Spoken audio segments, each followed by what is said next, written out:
mapagpalang araw po mga tol.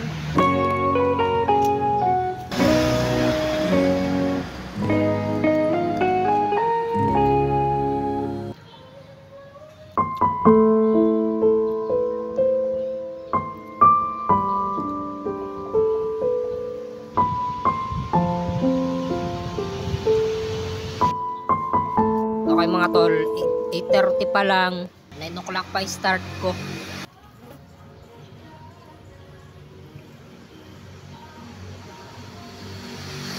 Ngayon mga tol, masasabi ko ngayon na ito na talaga yung trabahong hinahanap ko. Yung mas okay sa akin, yung hindi ako masyado mapapagod ba. Tagal ko rin naging empleyado. Puro fast food mga tol. So, nakakapagod. Una, hindi ko hawak oras ko, hindi ako mapagpahinga. Napagpahinga naman pag break time, kaya lamang dahil empleyado ka, hindi natin hawak ang oras natin kasi meron tayong boss, kasi empleyado pa tayo.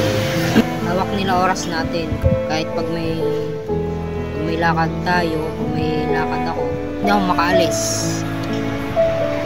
So dito sa trabaho natin bilang food panda, nakapagpahinga tayo kung kailan gusto magpahinga kasi hawak natin ang oras natin dito. Nung empleyado pa ako mga tol, pag may mga lakad ako, hindi ako makaalis. Bago kasi ako magtrabaho, Sabado at Linggo talaga may lakad ako. So hinahanap ko yung walang pasok pag Linggo. Syempre sa mga mall mga tol, may pasok pag Linggo.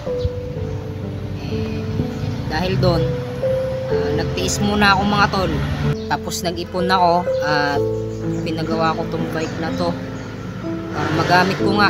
Matagal ko na kasing gusto tong trabaho na to. So hindi ko lang alam kung paano ko sisimulan kasi hindi pa ayos noon ng aking bike. Wala pa akong thermal bag, wala pang pambiling uniform. Pero ayun mga tol, sa biyaya ni Lord na inautay-utay ko yung mga kailangan gamit. At ito na ngayon, tayo ay padalawang linggo na nagsisimula dito sa pagpapanda.